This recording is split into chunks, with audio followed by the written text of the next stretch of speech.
Dusk, starring Bill Smitrovich with Stacy Keach as your narrator, was adapted for radio by Dennis Etchison and written for The Twilight Zone by Rod Serling. Heard in the cast were Rich Komanek, Tony Castillo, Dale Rivera, Monique Lebrejos, C.J. Amari, Amanda Amari, Christian Stolte, Eddie Martinez, Doug James, Fernette Liebel, Alex Sopener, Meg Thalken, Brenda Redhead, Rick Arthur, Carl Amari, Vince Amari, Roger Walski, and Jason Mallow. To learn more about the Twilight Zone radio dramas and to obtain audio cassettes and CDs of these programs, visit our website at twilightzoneradio.com. The producers of The Twilight Zone wish to thank CBS Enterprises, Carol Serling, Dennis Etchison, Dick Brescia Associates, Claire Simon Casting, Terry Jennings, XM Satellite Radio, Sirius Satellite Radio, our sponsors, and our radio affiliates for helping make this series possible. This copyrighted radio series is produced and directed by Carl Amari and Jason Mallow for Falcon Picture Group. Doug James speaking.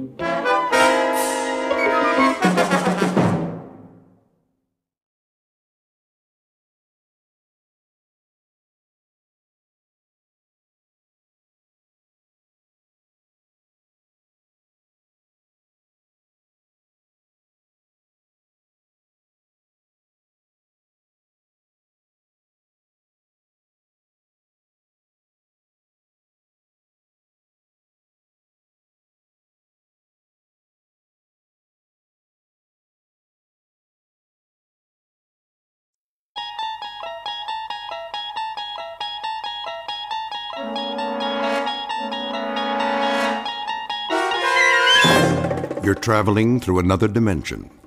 A dimension not only of sight and sound, but of mind. A journey into a wondrous land whose boundaries are those of imagination. Your next stop, the Twilight Zone.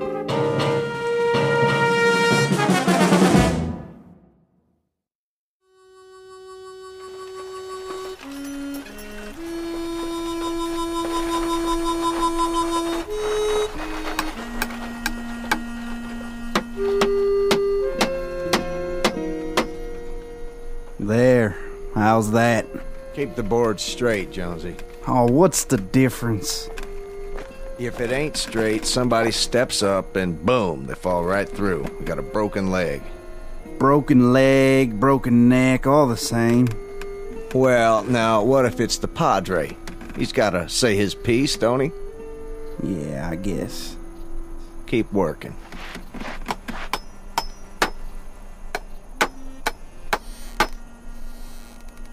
About ready for lunch? Not yet. Too hot to work this time of day. Sheriff wants it done. You know that. A man gets parched. Ought to have himself a little drink once in a while. Cantina's not open yet. That's 'cause everybody's taking a siesta. You know what a siesta is, don't you, deputy? That's when you lay down someplace, pull your hat over your eyes, and have yourself a little snooze. Good for what ails you. Does a man good, know what I mean? Go get another 2x4. No more left. Then cut some. Ain't got a saw. Over by the wood pile. I sure don't see it. Front of the blacksmith's, Jonesy. Yeah, well, maybe we better wait a while.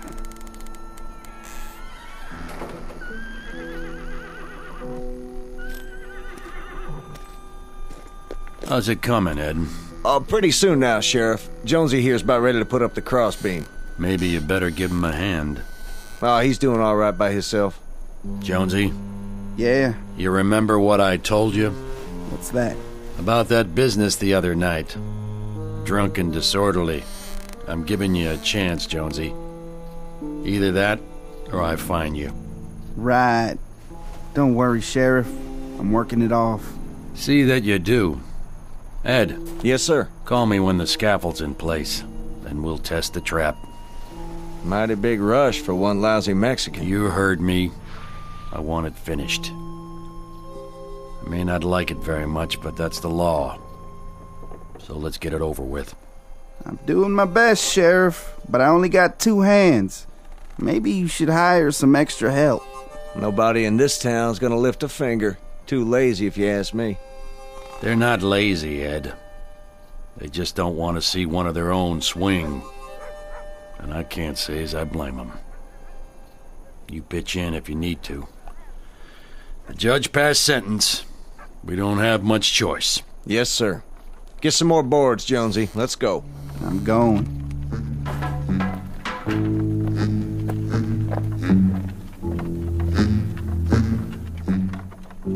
There was once a village, built of crumbling clay and rotting wood, and it squatted ugly under a broiling sun, like a sick and mangy animal waiting to die. This village had a sickness shared by all its people. It was the germ of squalor, of hopelessness, of a loss of faith. But for the faithless, the hopeless, the misery-laden, there is always time, ample time, to engage in one of the favorite pursuits of men, to destroy themselves. In just a moment, a most unusual traveler will pay a visit to this village. He'll come riding down the dusty main street, not with bells and fanfare, but on a mule. It's not his first visit, and it won't be his last. But this time, he brings with him a gift that's for sale to the highest bidder. One already signed, sealed, and delivered in the Twilight Zone.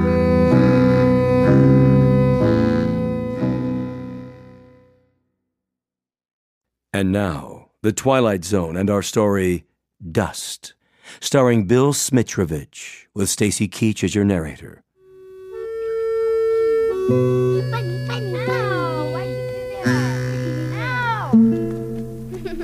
Catch! Oh, let's go, mule. Keep it moving. Who's that? It's the man. What man? He comes from the city with things to sell. Children, come inside now. Right now. That's right, mule. Now you stop. Attention, ladies and gents. Come out and gather round. It's me, Peter Sykes, back from St. Louis, stocked with everything you need for kitchen and barn, and the dry throat and the swollen tongue.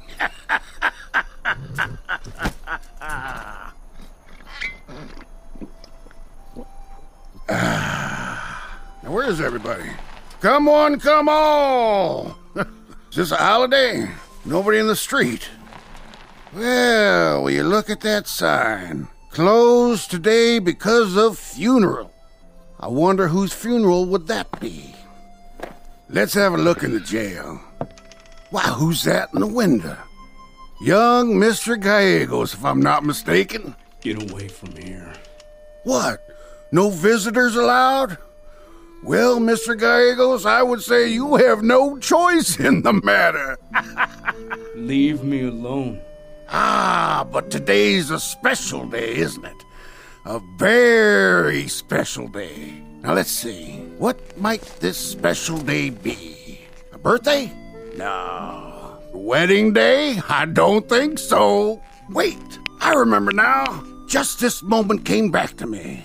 Today is the day young Mr. Gallegos, killer of children, dangles at the end of a rope. 'Cause you're gonna get hanged from that gallows right over there. Hello, Jonesy. Deputy. Sykes. I have something for you, Jonesy, in my saddlebags. Yeah? What's that? Good whiskey from St. Louis. 85 cents a quart. Not around here. Sheriff wouldn't like it. How about you, Deputy? I got postcards. Wonderful postcards on this trip.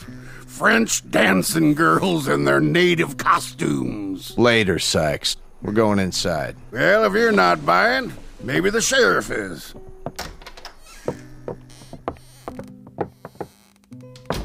We got it finished, Sheriff. Now all we got to do is test it. All right, boys. Sykes, what are you doing here? Well, Sheriff Koch, little bit of this, some of that. What'll be your fancy this fine day? What do I fancy? I'll tell you what I fancy, Sykes. I'd like you to take your fat carcass and your loud mouth out of my office. This is a small room, and it's already full of hot air. Don't need any more rope, do you? Hey, Gallegos, what about you? Leave 'em be. How about a nice hacksaw to cut those bars? Sykes, You ought to see the fancy 5-strand hemp I sold this town for your necktie party, Gallegos. It could lift 5 people. Any more at home like you? Look, I told you. Go peddle your wares someplace else. Well, well. Look at him sitting there in the dark. You better go back to the window, Gallegos. There's gonna be a funeral procession down that street. They'll be burying the little girl you mangled under your wagon. Yeah, you're sobered up now, huh? But you remember the little girl, don't you? You got stinking drunk and you raced your wagon down that street. And what you did to that poor little girl?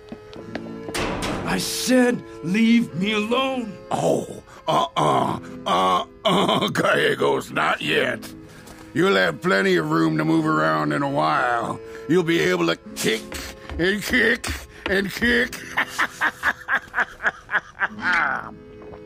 Outside. You want me to throw him out, Sheriff? Don't bother. He knows the way. You gotta take a drink of this, Sheriff. It's a good tonic. Put a little gristle in your arm. Just the thing to set you up for a hanging. Yes, sir, makes you strong and firm. Here, feel my muscle. I don't touch dog meat, Sykes. You talk big behind the badge, Koch. It just sounds big to you, Sykes. Because you got a little brain. You make noises like a mountain lion when you're safe in a hole, but out in the open, you're a yellow dog who barks at the moon. Sure, Sheriff. If you say so. You know, I always had a little question about you. Seems you got a thing for foreigners and strays, but you're mighty tight-lipped when it comes to your own kind. You're not my kind, Sykes. So don't claim any kinship. As for that boy in there, he had his trial, and today he's going to swing for it. But there's nothing in his sentence that says he's got to be tormented by a pig who sells trinkets at funerals. Now go on. Get out of my sight. One question. When this day is over, Koch, which one will you weep for? I've got enough tears for both. Here comes the funeral procession. Already? Look at them out there. All those people following Mr. and Mrs. Canfield. Oh, Lord. The coffin on that wagon sure is little.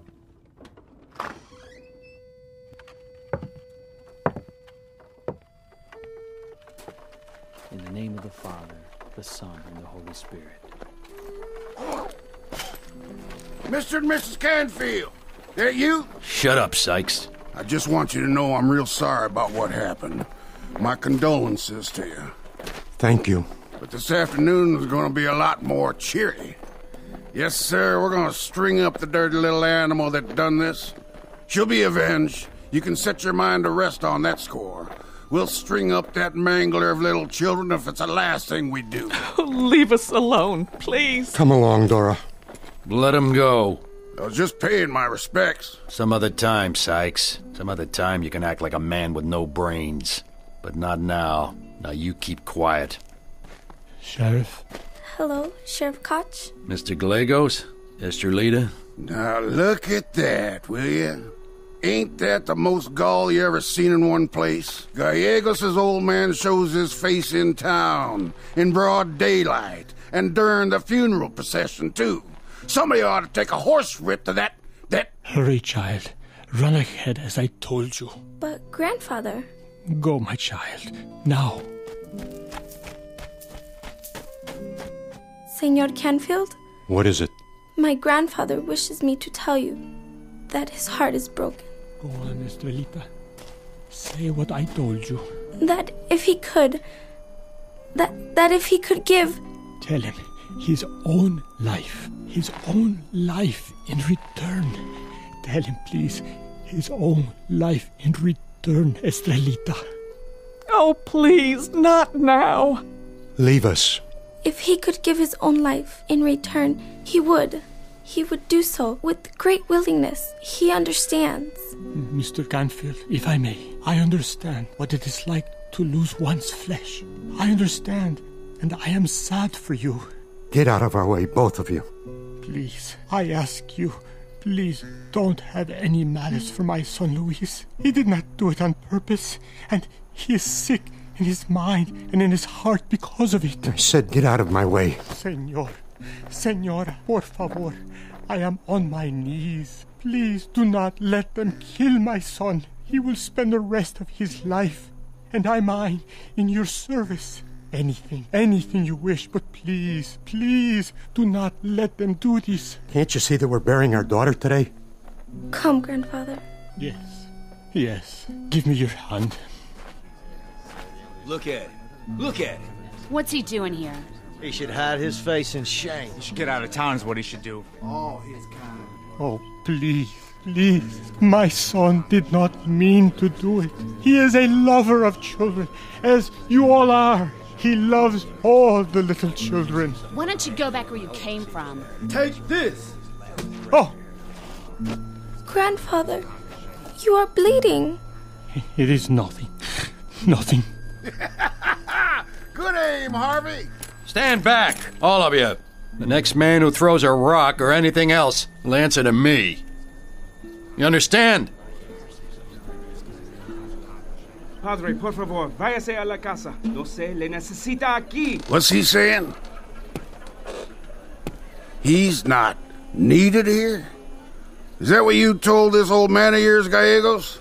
Father, take Estrelita home. They will hurt you if you stay here. My son, there is one chance. Go home now. Luis, look. My lucky coin. It is said that one can make a wish on it. Any wish. I have saved it for years. Go home, old man. Make your prayers. Make your wishes. But Luis is right. You can do nothing here. Mr. Sheriff, have you never been drunk? What? Have you never felt such misery that you found salvation only in a bottle? Never felt pain? Such pain that you had to ride through the night and never look back? Mr. Gallegos. My son was hungry, and he felt such a pain, and he drank too much, and he rode down the street not looking, not seeing. He had a sadness deep inside, sadness that there was not enough to eat, sadness that he had no work, sadness that the earth all around him was growing barren in the sun. He did not see the little girl. He never saw her for an instant. I swear to you, he did not. It's best that you go home now. Come, grandfather. That goes for the rest of you. Come on inside, Ed. You too, Jonesy. You've seen enough misery for a while. Little girl, wait. What? Stay a minute. Come over here. That's right. I won't hurt you. Wait for me, grandfather. You tell him something for me. Tell him what? You tell him I want to help him. Understand? Tell him his coin is no good, worthless. But I have a magic dust. You do? It turns hate to love, but it is very, very precious. Very expensive, comprende? Now you tell him to bring 100 pesos to my room in 1 hour, and I will sell him the magic dust that makes people love and forgive. You understand? Huh? You tell the old man. Now you go. All right. Magic dust. Now where is it? Oh yes, right down there. On the ground. I'll scrape up a handful. Now let's see. That should be just about 100 pesos worth of genuine magic dust.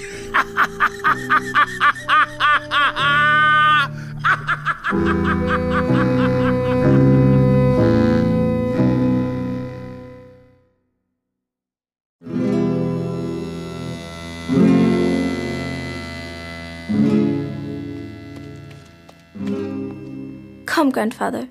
You must rest. No, I cannot. I must save Luis. There's Gallegos. He's been to town. Did he bring Luis? We must help him. Pedro, what did they do to you? Nothing. They did nothing to me. What of your boy? Did you see Luis? See, I saw him. When is he coming home? The sheriff, will he spare him? The sheriff can do nothing. But he is a good man. The town is full of hate. They want to see death today. Blood for blood. Even a river of it will not be enough. Oh, my friend. We are so sorry. Come inside. We will pray with you. No, there is no time. It will be soon. Soon. But there is a way to change their hearts. A way? I must first pay a fee. How much? 100 pesos. Ay! Where can we get 100 pesos? My horse is worth 50. Estrellita. Yes? Run to my house. Tell my wife to bring the money she has saved, all of it. I will tell her.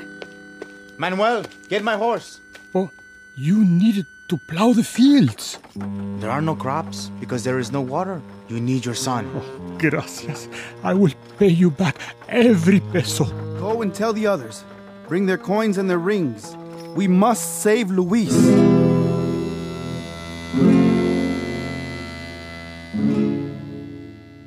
Ed. Yeah, Sheriff. You seen Jonesy? He's down at the blacksmith's. Go get him. Is it time?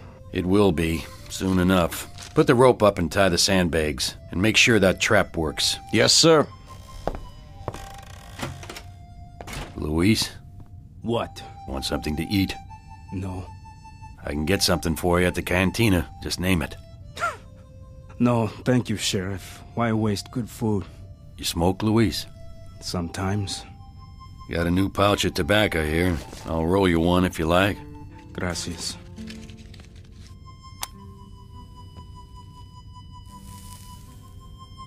Here, I lit it for you.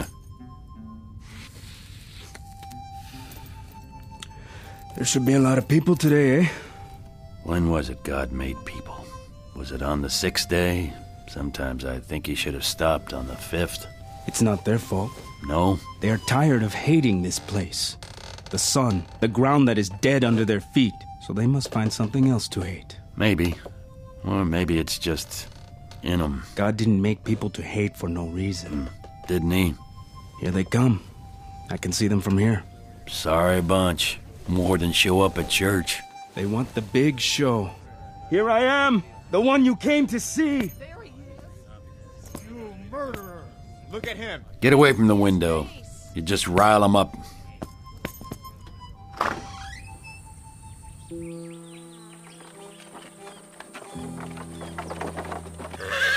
Oh, there. Slowly, Tom, please. Come on, kids. You're gonna see something real special today. Yes, Daddy. Well, where is it? Me first. Let's go. Don't want to miss it, do you? Rogers. Oh, hi there, Sheriff. You had to bring them, didn't you? What do you mean? You know this isn't a carnival, Rogers. It's a hanging. Well, the kids? Well, they ain't never seen one before. I figured it was about time. Yeah, I'll bet you did. Just one thing. What's that? Mind telling me why? Why not? They'll learn a lesson. They'll see what happens to drunks who kill kids. I guess that's pretty important to you. Darn right it is. Have to teach them. You want them to learn. You teach them a lot of things, don't you, Rogers? What's that? How do you teach them pain? Shoot one of them in the arm? All right, you kids, stay together. Come along, May. I'll tie up the horses.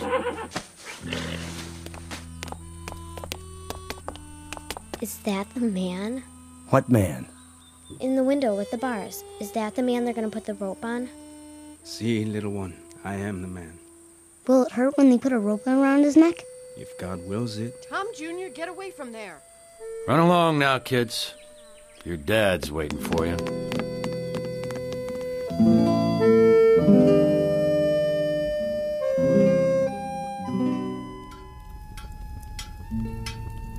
You gotta do that all day, Wayne? Be finished pretty soon. I'm trying to catch my siesta. Ain't got but another hour. Go sleep someplace else. Ain't no place that's out of the sun except in this barn. No place to lay down anyways. Well, this ain't a hotel. I got my blacksmithing to do. What's that you're working on? Leg house for the sheriff? He asked you for him? No, but he's gonna need him when they walk that boy to the rope. Jonesy. Oh, what you want now? Let's go. Time already? Sheriff says we gotta test the rig. Right now? Right now. Here you go. What's this? Sheriff Koch's leg irons for the wetback. Well, thank you, Wayne.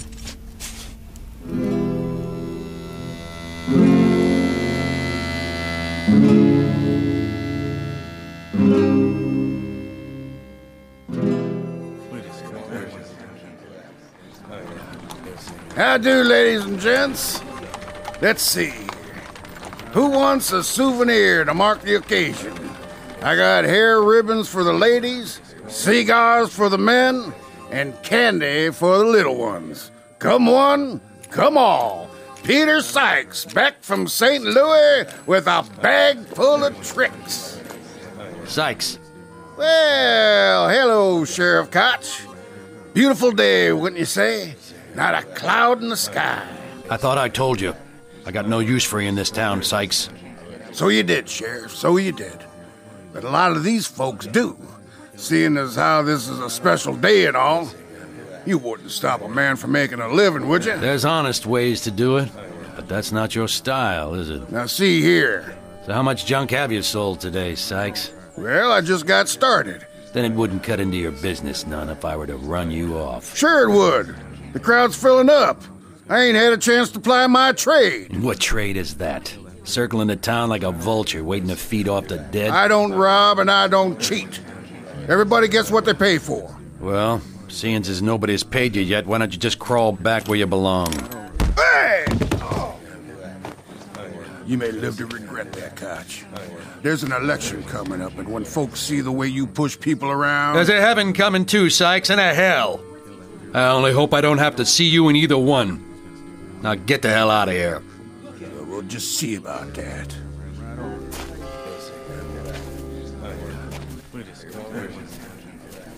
What was that all about? Nothing. Old Sykes. He's a character, all right. Him and his whiskey and his way with cards. Get the rope. We need to test the rig. Yes, sir, Mr. Koch. And tie it right. Make sure it'll break his neck clean. Not leave him to choke to death.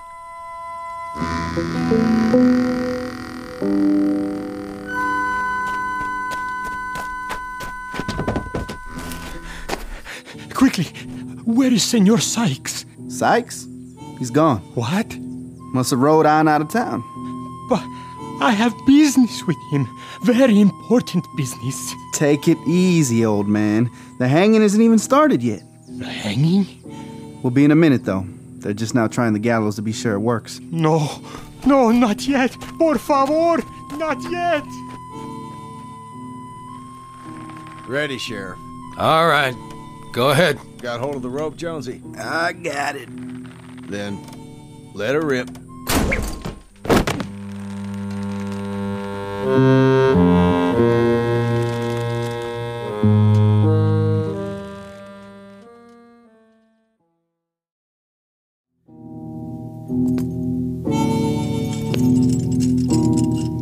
Get ready, Louise. It's about that time. I'm ready, Sheriff. I suppose I should put these on you. You think I will run? No, I don't. Not really. No place to run to. That crowd out there, some of them would just like to tear you apart. And I would like to walk like a man, not like an animal in chains. You know, I'd like to see that too. I believe you. We won't need these leg cuffs. Come on, son.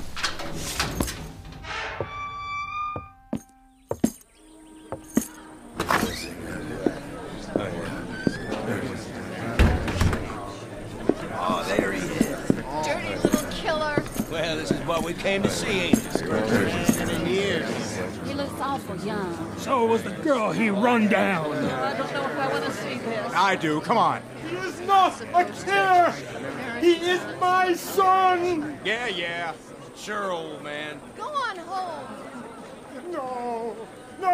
Hey, Gallegos. What? You looking for me? Oh, Senor Sykes. Come over here, behind the building. Now then, the little girl told you? See, she told me. She said that you have a dust that will save my son. A dust with magic properties. That's the idea, old man. A little bit of this sprinkled over the heads of the crowd and you'll see some real magic. You mean that small bag? Does it not contain tobacco? Oh, no, not this pouch. You'll see. It'll stop them from hating your son, make them feel sympathy for him. Then, who knows, maybe they'll even let him go. This is a very big magic. Did you get the money, old man? See. You have it with you? Here, in my handkerchief, just as you said. Gold pieces. Where'd you get them? All my friends went into the city. One sold a wagon, another sold a horse. Some borrowed. We got many pesos and we converted them. Let me see. It will work, Mr. Sykes. The magic dust. It will work. Yes, I guarantee it. Then you are a strange man. You sold the rope to hang my son, and now you sell me that which will save him. I'm a businessman, Mr. Gallegos. I sell that which is needed. I make no distinctions. It's called equality. Now this will work. Like I told you, it's big magic.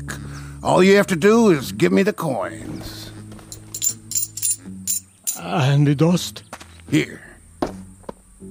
Luis, my son, I am coming. Just throw some into the air over their heads, and then watch what happens. That's right. Just watch.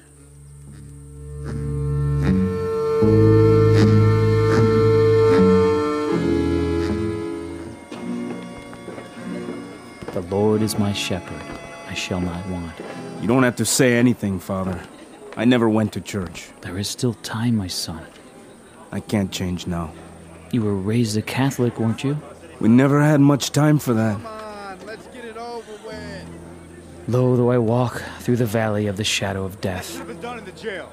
I shall fear no evil, for the Lord is with me. Just hang him. He maketh me lie down in green pastures. Let's go. I will dwell in the house of the Lord forever. Now, Sheriff. All right, Ed. Put the noose around his neck. Amen. Stand down, Padre. No, not yet. I have the dust. Come with me, eh, Pedro? You must pay heed now. You must pay heed to the magic. What's that old coot talking about? Jonesy, leave him be. Big magic. You must pay heed. What kind of magic? What's he got in the bag? See, I throw it over your heads. In the air, all of you. It is only for love. It is for compassion. The magic is so that my son can live as you would want yours to live. Magic. Magic. Magic. Watch out, old man. You wouldn't want to trip and fall down. Watch it. I didn't do nothing, Sheriff. Back off. It is for love. The magic is for love. Now.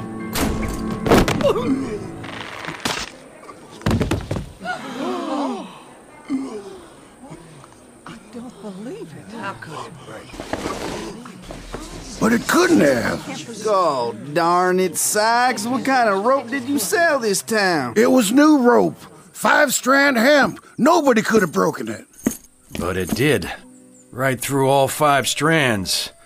Come on, Luis. What are you doing? Helping him to stand up like a man. A miracle. It is a miracle. You setting him free? You can't do that, Koch. What about it, Mr. Canfield? Mrs. Canfield? You cannot defeat the magic. You gotta hang him again. There are only 2 people here who have the right to beg an eye for an eye. What about it, folks? No more today, John. No more. I just can't take any more. But he killed our child. Yes, he did. And a part of himself when he did it. He's suffered enough. You're sure? There's been quite enough pain, John. Quite enough.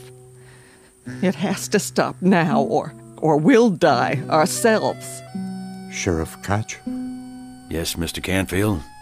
There must be another hand in all this to make the rope break like that. Another hand, maybe the hand of Providence. You want to stop it then? Yes.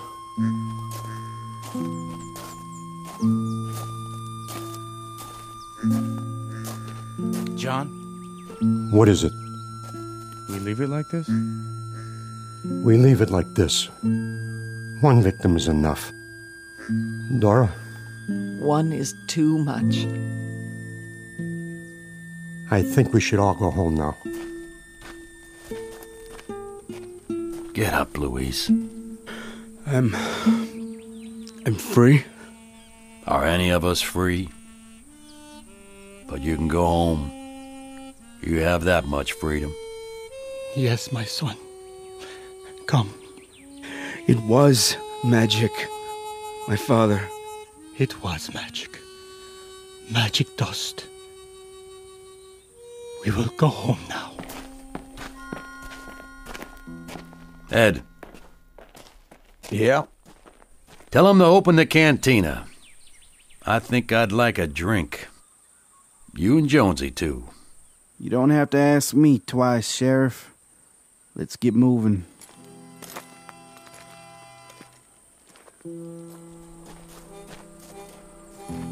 It was new rope, I tell you. It was brand new rope. Bought and paid for. Ah, well. Another day, another dollar. Come on, mule.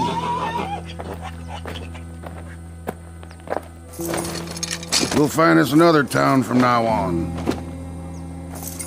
I don't understand it. Why?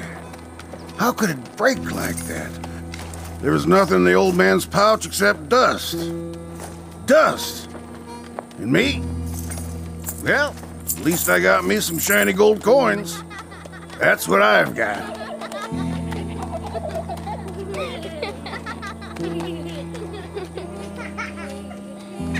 What are you kids looking at? Huh? Huh? What's the matter? Cat got your tongues? All right, it was magic. That's what you want to hear? Magic. Ah, go on. Take 'em. They're yours. Take 'em. Take 'em!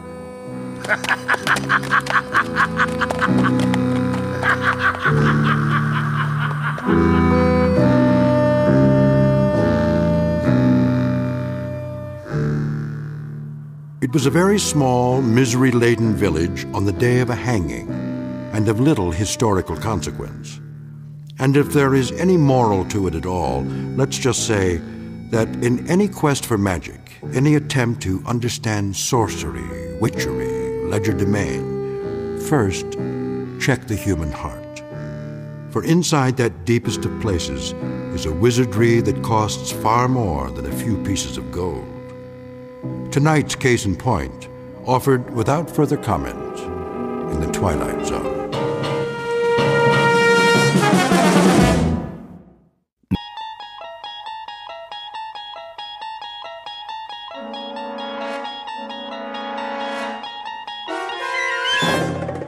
There is a fifth dimension beyond that which is known to man. It is a dimension as vast as space and as timeless as infinity.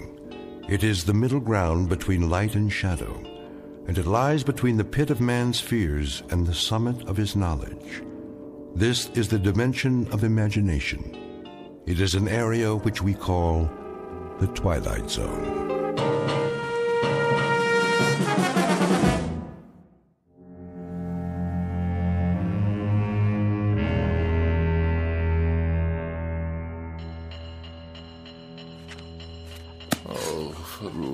What's the matter, dear?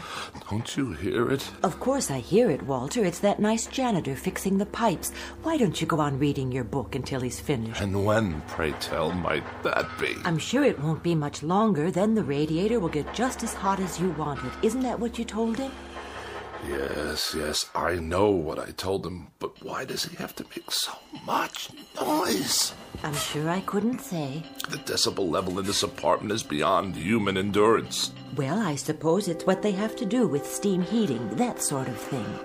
What I really don't understand is how you can sit by, knitting away, oblivious to this assault. Did you see the new wool scarf I'm making? It should keep out absolutely all the drafts. While that infernal pounding goes on and on and on. Wait till you try it on. I picked out your favorite colors. It's much thicker than the other ones.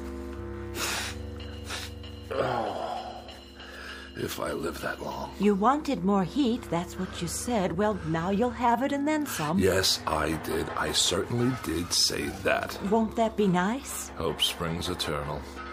The question is, at what price? Are you sure you're comfortable, darling? What? Oh, certainly. I am just comfy, cozy. I'll fluff up the pillows. Did you take your aspirin? I'm on the verge of being hospitalized for pneumonia. Oh, now, really? It's not that bad. And that ape of a janitor out there is smashing my brain and ruining my sleep. But you weren't sleeping. You're reading 5,000 Common Ailments and How to Treat Them. Is it an interesting book? First he tries to freeze me to death, and then he tries to destroy my brain. Shall I plug in the vaporizer? That helps sometimes. It doesn't help at all. If it did, I wouldn't be in this condition. Yes, dear. Well, I won't stand for it. Lie down, Walter. No, I will not lie down. How can I? If I'm to die, at least it's going to be in comfort and peace. You there, Mr. Ape!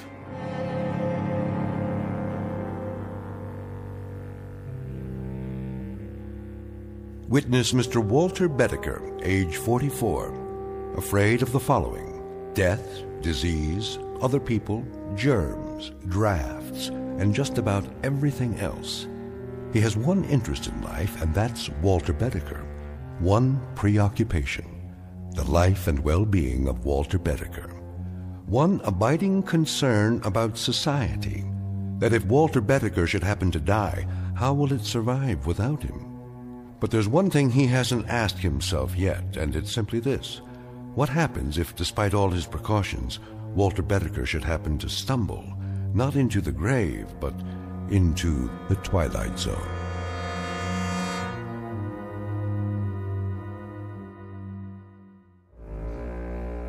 And now, The Twilight Zone, and our story, Escape Clause, starring Mike Starr, with Stacy Keach as your narrator.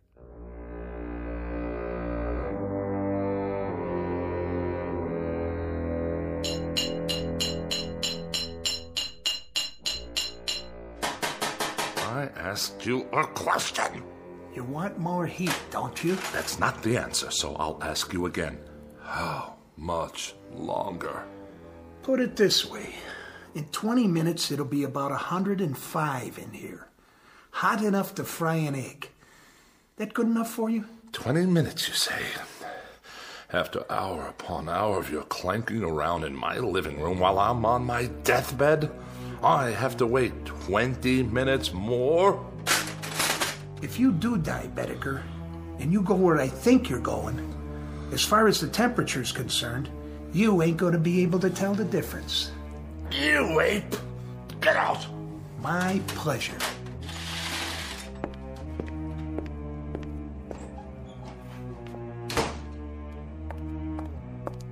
Are you all right, dear? Quick, Ethel, get the doctor. You mean again? There's a tightness in my chest. It must be my heart. Come back to the bed. Call him now. Tell him to hurry. I don't think I have much time.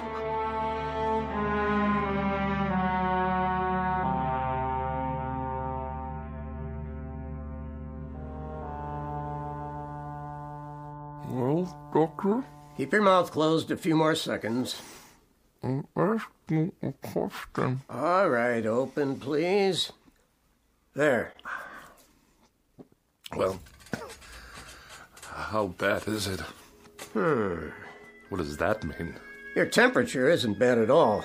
In fact, it's quite good. The thermometer wasn't in my mouth long enough. Oh, I think it was. I timed it exactly. I find that hard to believe. You'd better take it again. But why? I implore you before it's too late. There would be no point. You see, you have no temperature. what about my vital signs? Blood pressure's fine. Respiration and pulse, all normal. My throat? It's dry and achy all the time. Well, that's because it's so hot in here. No sign of infection. Throat clear. Ears and nasal passages clear. What about the pains in my back and my side? Well, what about them? And 4 sleepless nights in a row. Is it 4 now? How about that? Well, what do you want me to say? The truth. The awful truth. I can take it. The truth, Mr. Bedecker? Well, the truth is that it's, well... Go on. It's psychosomatic. To use the scientific term. Psychosomatic. You're trying to tell me that I'm only sick in my mind? That's my considered opinion. And you're supposed to be a professional. Mr. Bedecker, may I speak candidly? I insist. Well, there is nothing wrong with you except the ailments you manufacture for yourself. Manufacture? Is that what you think? Your pains are imaginary. Your inability to sleep is a case of nerves, nothing more. In short, Mr. Bedecker, you are a very healthy man. This man calls himself a doctor. 4 years pre-med, 4 years medical school, 2 years internship, 2 years residency. And what is he, I ask you, what is he? A quack. Doctor? Oh, hello, Mrs. Bedecker. What's the prognosis? Don't ask him. The man's an idiot. Walter, darling, I beg you, don't excite yourself. Don't whisper. You're looking at half my troubles right there, Doctor. This woman, this awful woman who runs around whispering all day long to make me think I'm sick, even if I'm not. Oh, and I am. I'm lying here at death's door, and who's ushering me out? A quack and a whispering woman without a mind. Well, I'll call tomorrow, Mrs. Bedecker. Meanwhile, try leaving the window up an inch or so. Let some fresh air in. There'll be no need to call. Just come on over with the death certificate and fill it out. Oh, Walter. Don't drench me with those crocodile tears of yours. She'd be so happy to get rid of me. I just can't tell you. Goodbye, Mrs. Bedecker. Take care of yourself. I'll see you out.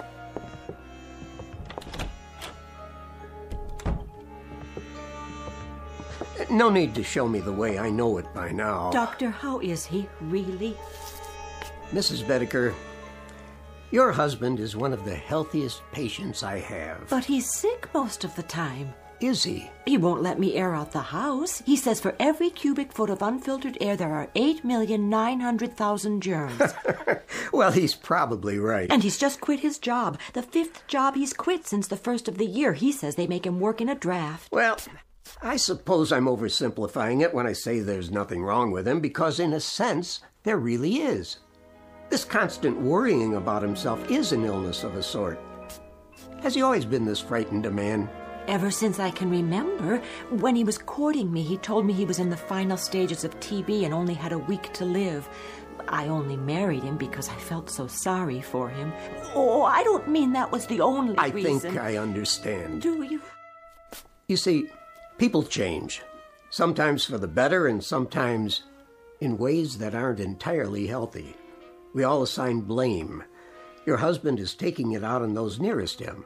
It's not your fault. But it must be. He never stops complaining. The problem isn't physical. He's getting older, so he sits here spinning his wheels. He needs to get out, do things, prove he's still strong, that there's a place for him in the world. Oh, Doctor, I'll do what I can. I'm sure you will.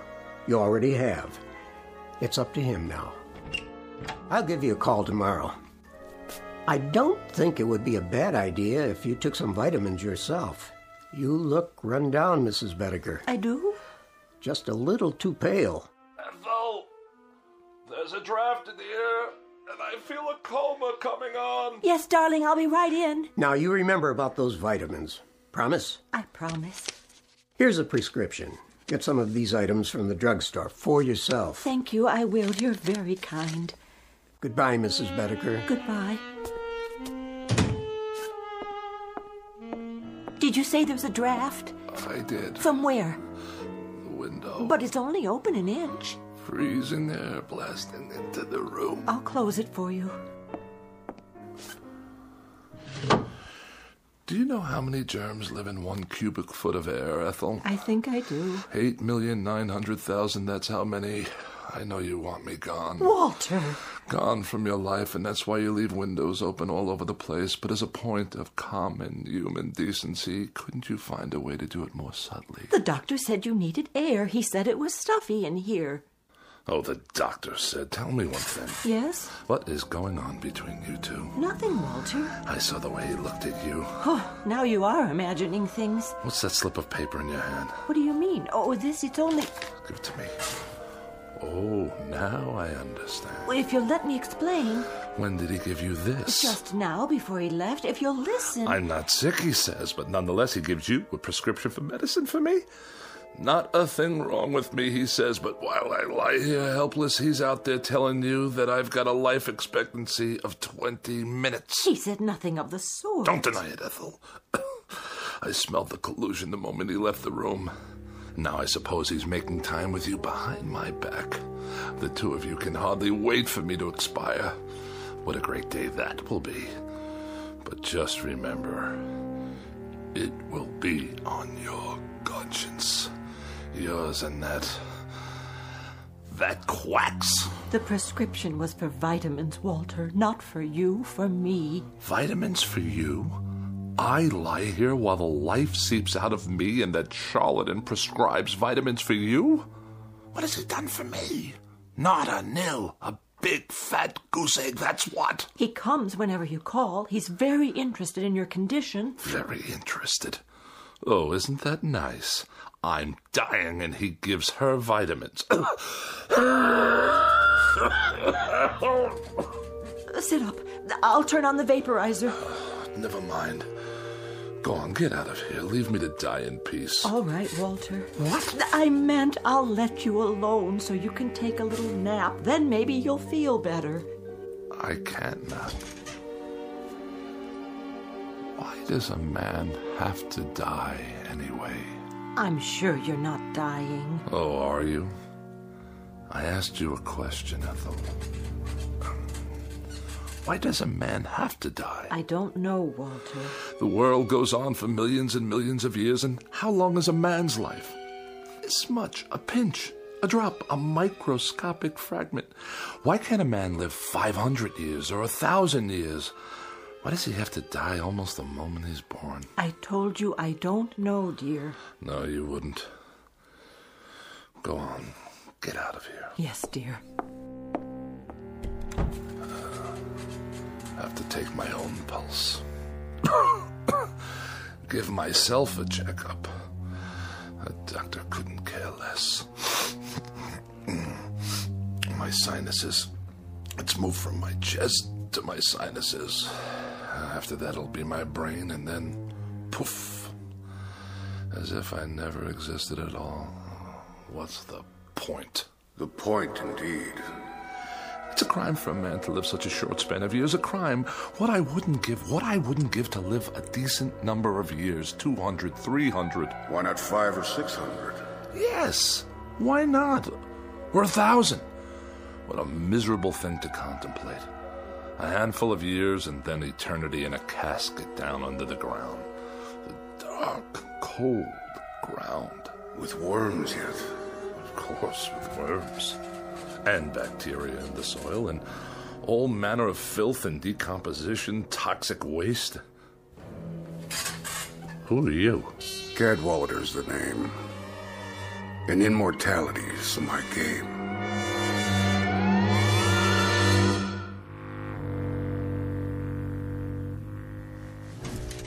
Your name is what? Cadwallader. At least that's the one I'm using this month. Rolls off the tongue, don't you think? How did you get into my bedroom? Let me see. Through the mirror? That would be a nice touch. Or through the walls? Too prosaic. Look here, The truth is, I've never been gone. I've been in here for some time. I must have a fever. I'm hallucinating. Not at all. I've merely chosen to reveal myself in order to tell you that I subscribe wholly to your views, Mr. Bedecker. I mean, wholly. Delighted to hear it. I'll be brief, Mr. Bedecker. You look like a man with a nose for a bargain. I'd like to make a proposition to you. What kind of proposition? Each of us has something the other wants, and that seems a relatively solid basis for a bargain. Do we? Indeed. What in the world do you have that I could possibly want? Oh, many things, Mr. Bedecker. You'd be surprised. Many things. Varied and delightful. Now, what do I have that could remotely interest you? Actually, a minor item. Minor? Extremely. Are you sure? Smaller than minor. Insignificant. Of no importance whatsoever? Absolutely none. Microscopic? Teensy-weensy. What did you say your name was? What's in a name, Mr. Bedecker? Just a question of semantics, after all. Language, a stretch of words. For example, what is it you want? Can you put it into words? I think you already know. You want an extended lifespan. Doesn't everyone? A few hundred years to play around with. Some people would call it immortality of a sort. But why give it that kind of description? Why make it sound so imposing? What would you call it then? Let's call it some additional free time. After all, what are a few hundred years in the grand scheme? Or a few thousand? A few thousand? Or 5,000? Or 10,000? What's the difference? The world will go on ad infinitum, so what's a few thousand years more or less, give or take, add or subtract? And this little item I'm to give you in exchange, or what do we call that? What do we call it? That's a linguistic conundrum. We could call it a little piece of your makeup, a little crumb off the crust of your, structure, a fragment of an atom, so to speak, from your being. Or a soul? Or whatever. After all, what is it? And when you're gone, thousands of years hence, what will you need it for, practically speaking? Yes? You're the devil. What's in a name? I'm at your service. Good Lord. How about it, Mr. Bedecker? Why not? That must be a good reason. There must be. You'd deed me over your so-called soul, and I'd give you immortality. Life everlasting. Or as long as you want it to be everlasting. And indestructibility, Mr. Bedecker. Complete and total indestructibility. Nothing can hurt you ever. Now that part's fun, let me tell you. Nothing can hurt me? And I live forever? Why not? Certainly. Forever. Again, Mr. Bedecker, just terms. And everything's relative. For you, it's forever. For me, it's a walk around the block. But we're both satisfied. Think about it. Oh, I am. I am thinking about it. To be without fear of dying. To be indestructible. Invincible. Not to have to worry about disease, accidents, pestilence, war, famine, anything. Governments and institutions disintegrate. People perish. But Walter Bedecker goes on and on. Walter Bedecker goes on and on. The ultimate dream, is it not? Mr. Cadwallader, about this soul, you say I won't miss it. You'll never know it's gone. And you say I'll go on and on, quite unable to succumb? Quite. No tricks, no hidden clauses. I'll just live as long as I want to live. Is that it? That's it. That's precisely it.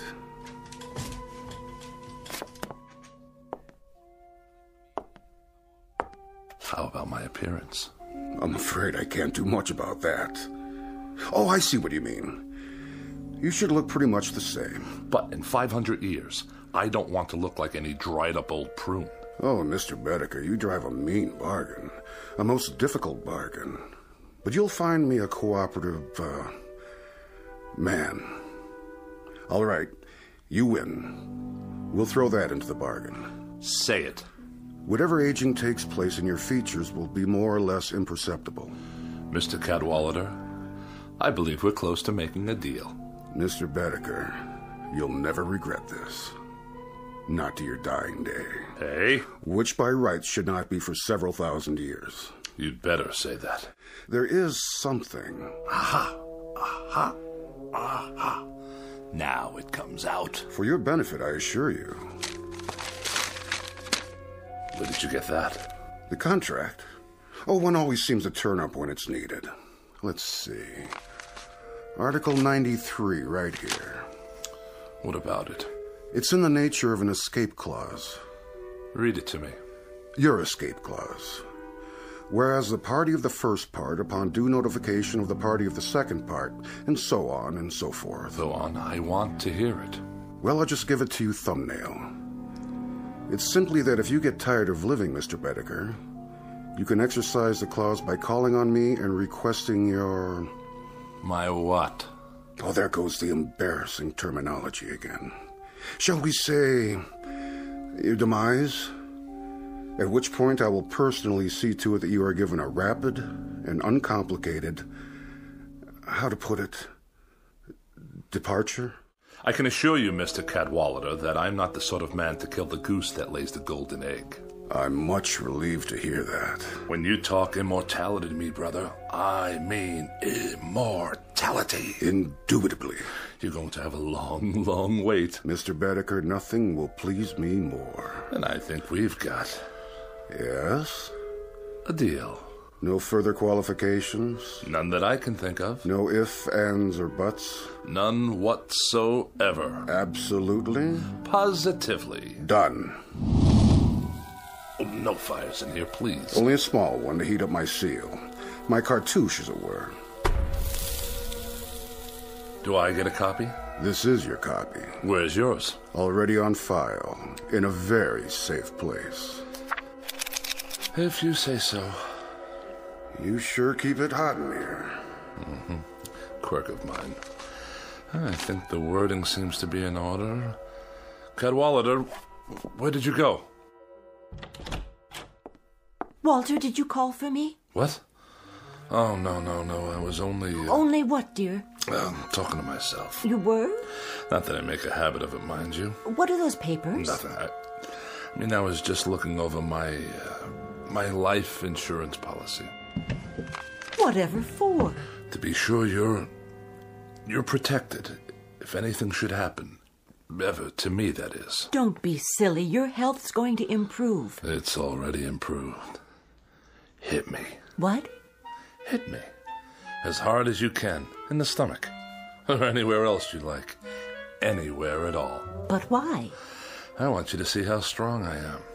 Strong as a bull. As a bull, dear? And as indestructible. 10 bulls, 100. Walter, you're not yourself. Come sit with me in the other room. It's warmer there. The radiator's going full force. Is it? See for yourself. Yes, I think I will. Watch this. What are you doing? Don't touch it. See what I mean? Walter, your hands are burning. No, they're not. That's just it, Ethel. They're smoking, yes, but they're not burned at all. I'll get some bandages. Sit down. Where do you keep my pills? Which ones? All of them, every last one. Over here on the tray. Give it to me. What are you doing? Walter, the window, don't throw them out. I beg you, all your medication. Why not? What's the difference now, my dear? I'd like to introduce you to someone. What are you talking about? Meet the new Walter Bedecker.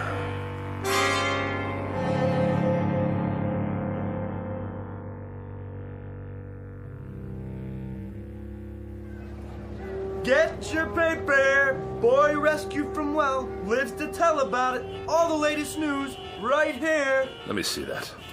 Sure, mister. 2 bits. A little boy, huh? Yeah, the one that fell in the hole. They got him out alive. Ain't that something? It's something, all right.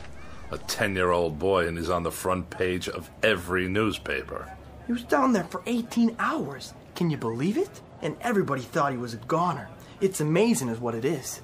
Of all the news stories in the world, this little nobody makes the headlines. You think that's amazing? Wait right here. I'll show you amazing. Hey, where you going, mister? You owe me 25 cents. Watch this. Watch where you're going. Excuse me? Hey, buddy. I must get to the corner. Some people are so rude. I don't want to miss the crosstown. Wait your turn, do you mind? Look out! Get back on the curb. There's a bus coming. That man, stop!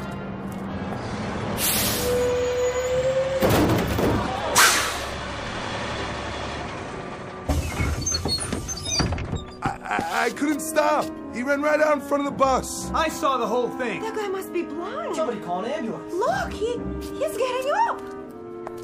Hey, pal, how'd you do that? Do what? Are you okay? Of course I am, you idiot. I can't believe it. I didn't even see you. Is there a photographer in the crowd by any chance? You better lay down. The ambulance is coming. Why would I want to go to a hospital? There's nothing wrong with me. Not a thing. Just your tire tracks on the front of my suit. Just the same, take it easy. Get some x-rays and I'll fill out an accident report. Don't bother. Just contact your claims adjuster. The name's Bedecker. Can you remember that? Walter Bedecker. It don't make sense. I could have sworn I ran over you. Oh, you did? Then how come you can walk? Like they used to say, you ain't seen nothing yet.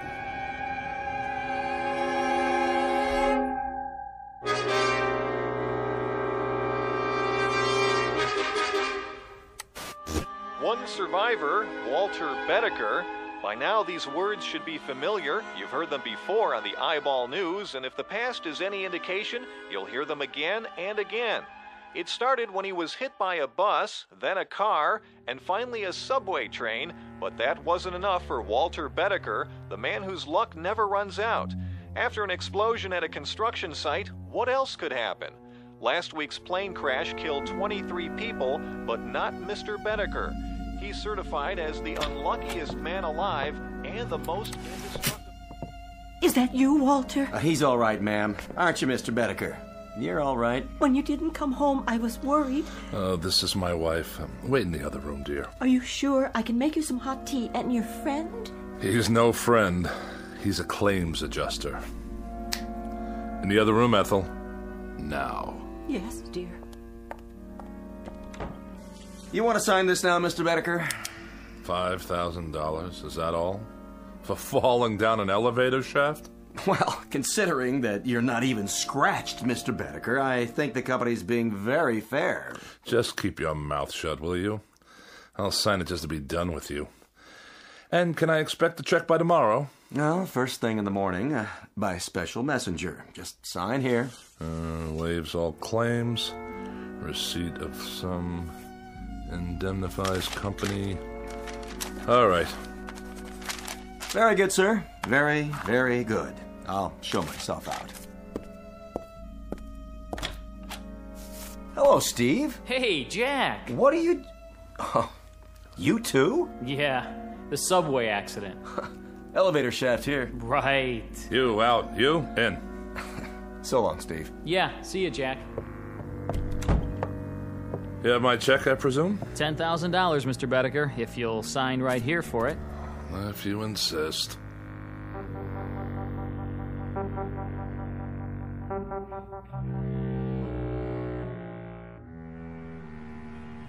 "14 accidents. More than anyone should have to bear. Now, wouldn't you think that there would be an element of thrill in 14 accidents? I'd appreciate it if you'd step away from the window, Walter. It's open, you know. 14 accidents in which you know nothing can happen to you?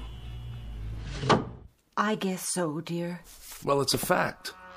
There should be an excitement to this sort of thing. Well, there isn't. It's dull. It's absolutely without the remotest bit of excitement. In short, I'm bored stiff with it. Walter, dear, you should count your blessings. After all, there is the money. And you should shut your mouth. You look for all the world like a small gray mouse waiting for a piece of cheese. Walter, you can be so terribly cruel. Ethel, please. I'm thinking. I swear he's cheated me somehow. I don't know exactly how. What are you talking about? Who? Mortal schmortal. What's the good of it when there aren't any more kicks? Any more thrills? Anything to let a man know he's alive. Walter, do you feel all right? At least when I was concerned about my health, there was an element of risk, of danger. I mean, of course. That's it. What is? Iodine. Iodine? Have we got any? What for? Did you cut yourself? Do we? I suppose in the medicine cabinet. Get it. Now? And rubbing alcohol. And ammonia. Walter? I'll get it. You find me a drinking glass. A large one. There's one right there. I'll mix them all together like so. And stir them up. Wait! And drink it. Oh.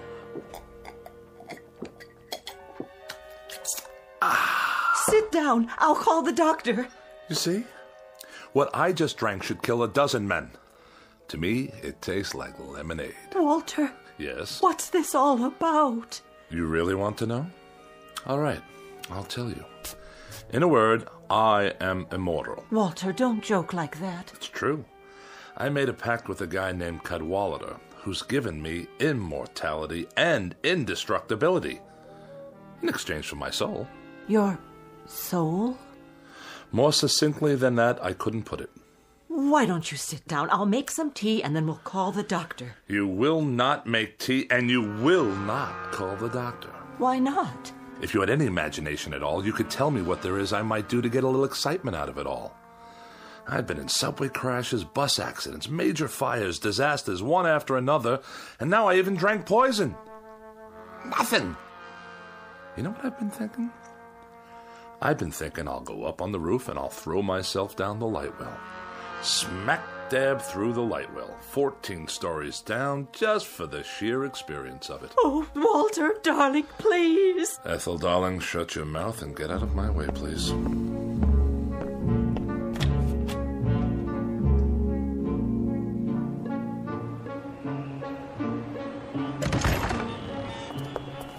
Please, Walter, please, darling. Ethel, go drown in a tub and leave me alone.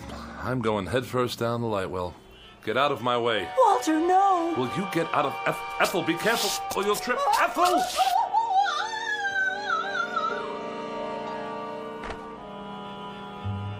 I wonder what that felt like.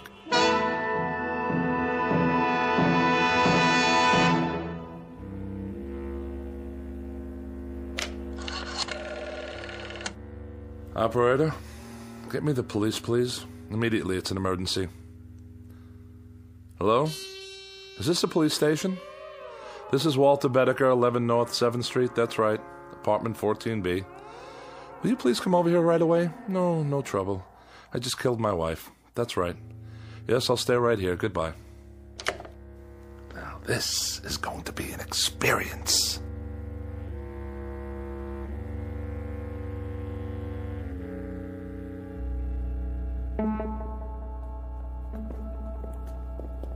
Hey, Bedecker, you got a visitor. Cooper, the legal beagle. Right in here, Mr. Cooper. No longer than 15 minutes, please. How are you holding up? As well as can be expected. Prisons are boring places, you know. Very, very boring. And you? How am I? I'm miserable, Mr. Bedecker, and I've been miserable since I took your case. I've had tough clients before, but nobody like you. Really? What disturbs you? What disturbs me is that for 5 days in that courtroom, you've acted like a man desperate to get himself convicted. Oh, whatever would make you think that? When the prosecuting attorney cross-examines you, you act like you're betting on him to win the case. The truth will out. Now look, Bedecker, tomorrow's the last day of the trial. There'll be the summing up and it'll go to the jury. And as things stand now, you don't have a chance in hell. That a fact? That is a fact. Now, tomorrow, this is what I want us to do. Cooper, do me a favor, will you? Put it away. How's that? Bedecker, didn't you get what I was trying to tell you? You're about 12 hours away from a guilty verdict on charge of first-degree murder. Oh, what will the penalty be? The penalty in this state for first-degree murder is death in the electric chair. Death in the electric chair. Bedecker! And if I were in California? What? How would they try to kill me if I lived in California? Capital punishment there is the gas chamber, but I don't see... And in Kansas? In Kansas, it's hanging, but I'm gonna tell you something, Bedecker. No, Mr. Cooper, I'm gonna tell you something. The only thing they'll get for their troubles if they try to electrocute me is a high electricity bill. Good night, Mr. Cooper. See you in court. Guard! I don't know, Bedecker. I just don't understand you. The psychiatrist says you're sane, and you say you killed your wife. But way down deep, I know you didn't. So tomorrow, when I sum up for you, I'm gonna lead from a terrible position, a position of weakness. But I'll do the best I can. Mr. Cooper, really, don't bother.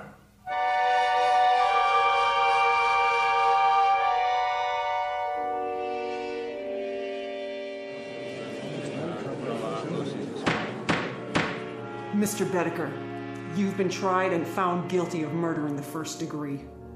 Have you anything to say before the court pronounces sentence upon you? Oh, I don't have anything to say, Your Honor. Not a thing. Then the court sentences you to imprisonment in the state penitentiary for the rest of your natural life. I knew we could do it, Bedecker.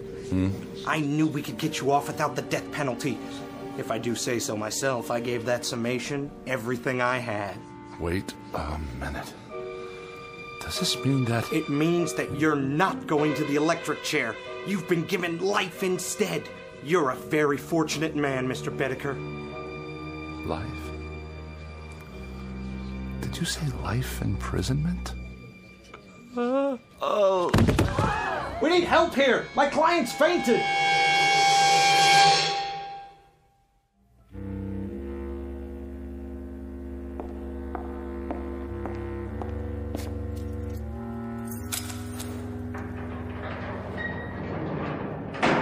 Here's your last meal. My last? With us.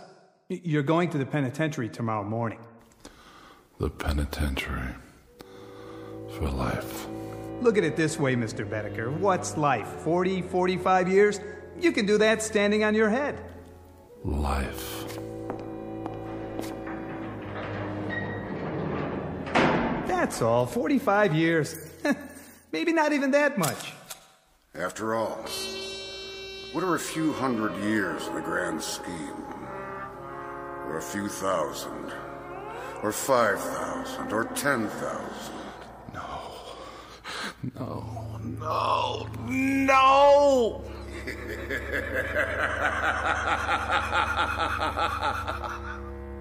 Mr. Bedecker. Yes? About the escape clause. Care to utilize it now?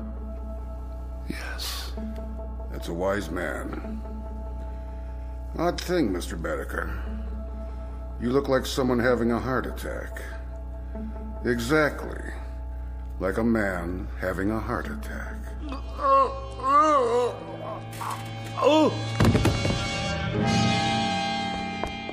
Bedecker! Bedecker! You all right? No pulse. Must have been his heart. He's dead. Poor devil. There's a saying, every man is put on earth condemned to die, time and method of execution unknown. And perhaps this is as it should be. Case in point, Walter Bedecker, lately deceased. A little man with such a yen to live that he was beaten by the devil, by his own deadly boredom, and by his place in the scheme of things, including his position, such as it is, or was, in the Twilight Zone.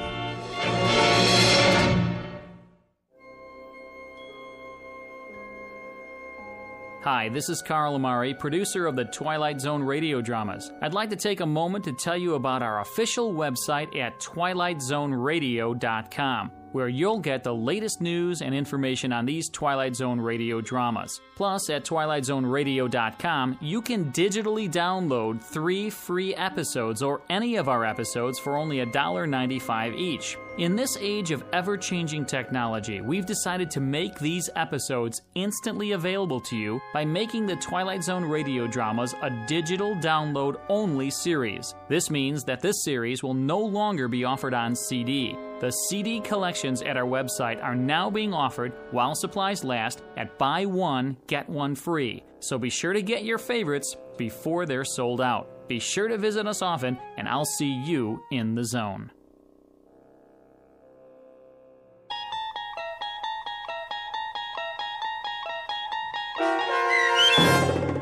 Escape Clause, starring Mike Starr with Stacy Keach as your narrator, was written for The Twilight Zone by Rod Serling and adapted for radio by Dennis Etchison.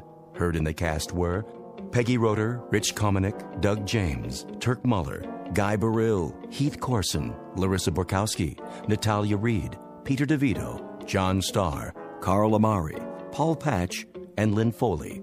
To learn more about the Twilight Zone radio dramas and to obtain audio cassettes and CDs of these programs, visit our website at twilightzoneradio.com. This copyrighted radio series is produced and directed by Carl Amari and Roger Wolski for Falcon Picture Group. Doug James speaking.